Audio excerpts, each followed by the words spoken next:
किसी चालक का विशिष्ट प्रतिरोध है ना,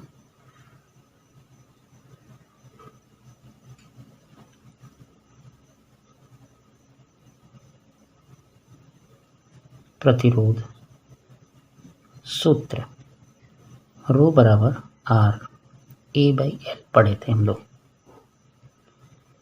इसमें आर बराबर हम लिख सकते हैं आपका रो एल बाई ए। इसमें आपको समझ में आ रहा होगा कि आर प्रोपोर्शनल एल है, आर प्रोपोर्शनल 1/a है। ठीक है, ठीक है। तो इसी से संबंधित हम एक सवाल देते हैं आपको कि किसी चालक का प्रतिरोध 4 ओम है। ठीक है, इसकी लंबाई में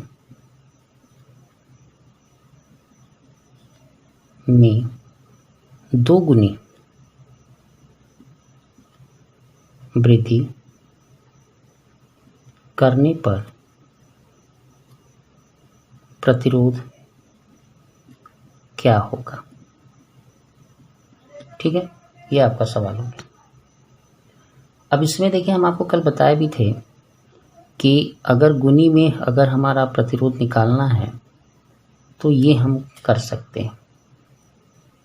यहाँ पे n गुनी का मतलब ये हुआ कि कितनी गुनी, यहाँ पे n का मान हम लिखते हैं n बराबर 2 और R1 बराबर हमारा होता है 4। तो हम इसको डायरेक्टली सरल ढंग से हम R2 बराबर लगा सकते हैं 4 गुणे 2 का स्क्वायर, यानी R2 बराबर 4 गुणे 4 यानी R2 बराबर 16 ओम। इसी को हम अगर सेकंड मेथड से करें, है ना, सेकंड मेथड अगर ले रहे हूँ तो कैसे कर सकते हैं। जैसे ये चालक है आपका और इसी को हम दुगना बढ़ा दिए, यानी अगर ये L1 है तो ये L हो जाएगा, ये L2 है तो ये क्या हो जाएगा 2L, दुगनी बढ़ा दिए। ठीक है, तो एक चीज़ जानिए कि इसका जो आयतन होगा, यानी पहले चालक का जो आयतन होगा, चालक का आयतन, ठीक है ना, ये हमेशा बराबर होगा बढ़े हुए चालक के आयतन के। ठीक है, बढ़े हुए चालक के आयतन के। आयतन हमेशा क्या होता है, क्षेत्रफल गुणे लंबाई, है ना, क्षेत्रफल गुणे लंबाई या क्षेत्रफल गुणे ऊंचाई। दूसरे वाले के लिए हम ऐसा कर लेंगे, है ना। तो A1/A2 बराबर हमारा होगा L2/L1। ठीक है, ये तो समझ में आ रहा होगा। अब यहाँ पे जो L2 है वो 2L है और ये L है, L कैंसिल हो गया, यानी आपको कॉम्बिनेशन मिल रहा है L2/L1 बराबर 2/1। क्लियर हो गया। अब हम पहले चालक के लिए अगर R1 लिखेंगे तो क्या लिखेंगे, रो L1/A1। अगर हम दूसरे चालक के लिए लिखेंगे तो क्या लिखेंगे, रो L2/A2। अगर हम प्रतिरोध निकाल ही रहे हैं तो R1/R2 करेंगे, यहाँ रो L1/A1 रो L2/A2 लिखेंगे, ये कैंसिल हो जाएगा। R1 का मान हम चाहें तो 4 ओम आपका था तो 4 ओम रख लेते हैं। देखिए हमने ये 4 ओम लिखा था यहाँ पे पहले में, है ना। तो अब यहाँ भी हम वही कर लेंगे, R2 हमें निकालना है। यहाँ देखिए L1/L2 मिला, ठीक है, और यहाँ मिला A2/A1। देखिए ये इसके साथ चला गया और ये ऊपर जाके उसके साथ हो गया, तो 4/R2। यहाँ देखिए A1/A2 का जो मान है वो 2, A1/A2 का मान है 2, तो उल्टा करेंगे तो क्या लिखेंगे 1/2। और L1/L2 का मान भी जो तो आपका क्या आएगा 1/2। देख लीजिए यहाँ ठीक से, यहाँ पे L2/L1 है 2, तो L1/L2 क्या होगा 1/2, हमने कर दिया। ठीक है, तो R2 बराबर हमारा आ जाएगा 4 गुणे 2 गुणे 2 यानी R2 बराबर 16 ओम। एक तरीका ये रहता है आपका। एक तरीका का और सवाल हम देते हैं आपको, ठीक है, कि किसी चालक की लंबाई में 2% की वृद्धि कर दें तो प्रतिरोध क्या होगा, जबकि प्रारंभिक प्रतिरोध 1.5 ओम है। ठीक है। अब इस सवाल को आपको समझना है, उस ढंग से अगर लगाना चाहें तो लगा सकते हैं। जैसे कि इसमें आपको हम बताते हैं कि R2 बराबर, जैसे चालक के लंबाई में R% वृद्धि हो, है ना, R%। इसके लिए सूत्र हम कह सकते हैं कि R1 1 + R/100 का वर्ग। ये आप फार्मूला लगा सकते हैं, या तो आप उसी तरह करिए जैसे सामान्य ढंग से करते हैं। वैसे हमको आपको फार्मूला दिए हैं, आप नोट करने लायक है, ये नोटेट करिए आप इसको। जैसे हम इसमें आपको हम बताए थे नोट करने के लिए, वैसे इसमें है आपका। तो ये कितना है, 1.5 ओम, 1 + R मतलब 2/100, यानी R2 बराबर हमारा हो जाएगा 1.5, ये हो जाएगा आपका 50 हो जाएगा, यानी 51/50 का वर्ग। ठीक है। तो R2 बराबर हो जाएगा 1.5, 51/50 × 50। ठीक है। अब आप इसी को हल करना चाहें तो हल कर सकते हैं। ठीक है। तो इसको देखिए, अगर हम इसको करते हैं तो हमारा ये आ जाएगा आपका 2601, और ये हो जाएगा 2500, 1.5। R2 बराबर हो जाएगा 1.5 गुणे, इसको अगर हम भाग देते हैं तो एक बार जाएगा, 0.4 हम लिख सकते हैं। तो R2 बराबर हो जाएगा 15 चौके 60, ऐसे। कितने अंक पे दशमलव आप लेंगे, 2 अंक पे। यहाँ पे देखिए ये मान आएगा 1.4 के करीब। तो ये हो जाएगा हमारा 15 चौके 60 और 15 एकम 15, 2 अंक पे दशमलव, यानी ये आपका होगा प्रतिरोध। ठीक है। अब अगर आप नया चीज़ देखना चाहें तो नया देख लें थ्योरी में। जैसे प्रतिरोध पर ताप का प्रभाव, प्रतिरोध पर ताप का प्रभाव क्या करता है। देखिए, प्रतिरोध पर ताप का प्रभाव समझने के लिए याद रखिएगा, अगर धातु पे देखें, धात्विक तार पे, तो धात्विक तारों पर या चालकों पर ताप बढ़ाने पर प्रतिरोध बढ़ता है। ठीक है ना। तो अब इसके लिए एक सूत्र हम दे रहे हैं आपको, RT बराबर R0 1 + αT। ठीक है। यहाँ पे R0 है 0 डिग्री सेंटीग्रेड पर चालक का प्रतिरोध, यहाँ RT है T डिग्री सेंटीग्रेड पर चालक का प्रतिरोध,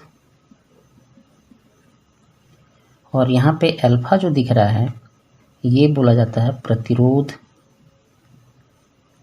ताप गुणांक, इसका मात्रक होता है प्रति डिग्री सेंटीग्रेड। ठीक है। इसी पे हम अगर कई तरह का सवाल भी बनाते हैं, ये उसका मास्टर सूत्र है, इसी से सारे सूत्र निकलते हैं। जैसे अल्फा का मान निकालना होगा तो R100 - R0 × 100, ऐसा भी कर सकते हैं। अगर T डिग्री पर किसी का टेम्परेचर वो ताप निकालना है तो हम ऐसा भी एक सूत्र बना सकते हैं, × 100, है ना। ठीक है। जैसे ये 0 डिग्री पर प्रतिरोध है, ये 100 डिग्री पर प्रतिरोध है, ये T डिग्री पर प्रतिरोध है, तो T का मान कैसे निकलेगा। या एक इन सब से मिलाकर के एक और सूत्र हम बना सकते हैं, R3R1 / R2 - R1 बराबर T3 - T1 / T2 - T1। ये हो गया। तो इस पे हम सवाल पढ़ेंगे, फिलहाल तो अभी एक और चीज़ देख लीजिए। अगर मिश्र धातु आप लेते हैं, मिश्र धातु है ना, तो मिश्र धातु में क्या होगा कि ताप बढ़ाने पर, मिश्र धातु में ताप बढ़ाने पर प्रतिरोध बढ़ेगा, है ना, लेकिन धातु के सापेक्ष कम बढ़ेगा। जैसे मान लीजिए, तो जैसे आपका मैग्नीन तार है या कांस्टेंटन है ना, या नाइक्रोम है, इन तारों पर ताप का प्रभाव न के बराबर पड़ता है। ताप का प्रभाव न के बराबर होता है। समझ में आया? एक छोटी सी चीज और देते हैं हम आपको कि अगर अर्धचालक है, क्या हम बोल रहे हैं आपको, अर्धचालक, अर्धचालक पर प्रतिरोध, अर्धचालकों पर क्या होता है, देखिए अर्धचालक पर ताप बढ़ाने पर प्रतिरोध घटता है ना, ठीक है ना। अर्धचालक पर ताप बढ़ाने पर प्रतिरोध क्या होता है, घटता है। ये बात क्लियर रहेगी आपकी, ठीक है। और एक निश्चित समय तक मान लीजिए घटता है, निश्चित क्रिया तक, ठीक है। अगर वैद्युत अपघट्य है आपका, वैद्युत अपघट्य, इसमें भी वैद्युत चलन होता है, तो वैद्युत अपघट्य है, तो वैद्युत अपघट्य में अगर ताप बढ़ाएंगे, बढ़ाने पर प्रतिरोध जो होगा घटेगा, कंफर्म रहेगा, ठीक है। एक और अच्छी चीज़ हम आपको बता देते हैं, छोटी सी चीज़ें हैं कि प्रतिरोध कहिए या प्रतिरोधकता कहिए, ये प्रोपोर्शनल ही होते हैं। प्रतिरोध और प्रतिरोधकता प्रोपोर्शनल होते हैं, यानी प्रतिरोधकता, अगर प्रतिरोध कहीं बढ़ रहा है तो प्रतिरोधकता भी उसकी क्या होगी, बढ़ेगी, ठीक है। जैसे जितने भी हमने ये पढ़े हैं, तो इसमें आप धातु में जैसे तारों का ताप बढ़ाने पर प्रतिरोध बढ़ता है, हमने लिखा है, तो प्रतिरोधकता भी बढ़ेगी। एक और चीज़ इसमें हम आपको बता देते हैं कि चालकता इसकी अनुक्रमानुपाती होती है, चालकता, है ना, वैद्युत चालकता, विशिष्ट चालकता, यानी जहाँ जहाँ प्रतिरोध बढ़ेगी उसकी चालकता क्या होगी, घटते जाएगी। क्लियर हो गया? ये आपको समझ में आ गया होगा। आप देखते हैं गतिशीलता, एकदम नई चीज़ हम आपको दे रहे हैं। तो गतिशीलता क्या है, जैसे वैद्युत चलन की क्रिया अगर आप करा रहे हो, वैद्युत चलन की क्रिया हो रही हो किसी चालक में, तो उसमें वैद्युत क्षेत्र बनता है, ठीक है ना। तो एकांक वैद्युत क्षेत्र में, एकांक वैद्युत क्षेत्र में, ठीक है ना, आवेश वाहक, आवेश वाहक में उत्पन्न अनुगमन वेग, अनुगमन वेग Vd को आवेश वाहक की गतिशीलता कहते हैं, है ना। इसे म्यू से दिखाते हैं। आपको सूत्र से समझ में आ गया होगा, ऐसी कोई बहुत बड़ी बात नहीं है। तो म्यू बराबर हमारा होगा, ई नीचे रहेगा और Vd ऊपर रहेगा। ये समझ आ गया आपको? चलिए इसमें एक छोटा सा सवाल हम आपको और दे करके थोड़ा क्लियर करते हैं। जैसे 10 डिग्री सेंटीग्रेड पर चालक का प्रतिरोध 5 ओम, 20 डिग्री सेंटीग्रेड पर चालक का प्रतिरोध 10 ओम है, ठीक है ना, देखिए हमने लिखा है, ठीक है। तो 16 डिग्री सेंटीग्रेड पर चालक का प्रतिरोध क्या होगा, ये हम आपको सवाल दे रहे हैं। देखिए सवाल करने का आपके पास बहुत सारे तरीके हैं। फिलहाल तो हम आपको एक नया तरीका हम देना चाहते हैं, जो सूत्र हमने ये दिया था, है ना। इसमें हमने दिया है कि R3 माइनस R1 बटे R2 माइनस R1। अब इसी का पैरेलल ताप के साथ जाइए, T3 माइनस T1 और T2 माइनस T1। अब आप इसमें चुनना पड़ेगा आपको कि R3 क्या है, T1 क्या है, T2 क्या है। तो देखिए यहाँ पे T1 हो गया 10, ठीक है, T2 हो गया 20 और T3 हो गया 16। समझ में आ गया। अब प्रतिरोध पे जाइए, देखिए तो ये हो जाएगा आपका R1, ये हो जाएगा आपका R2 और ये जो निकालना है वो है R3। ये भी समझ में आ गया। अब यहाँ हम रख रहे हैं, तो R3 तो हमें निकालना ही है। R1 का मान आपका हम यहाँ पे दिखा रहे हैं 5 ओम, दिख रहा होगा, और R2 का मान है 10, फिर R1 का मान है 5, देखिए। अब T3 पे जाते हैं, T3 आपका है यहाँ देखिए 16 और T1 आपका है 10, T2 है आपका 20 और ये है आपका 10। अब इसी को हल कर देंगे, तो R3 माइनस 5 बटे 5 ये हो जाएगा 6 बटे 10, ठीक है। यानी R3 माइनस 5, ये 5 यहाँ डाल देंगे, ठीक है, 5 दूना 10, 2 3 6, यानी R3 माइनस 5 बराबर 3, यानी R3 बराबर क्या हो जाएगा 3 प्लस 5, उधर चला गया, R3 बराबर 8 ओम। क्लियर हो गया।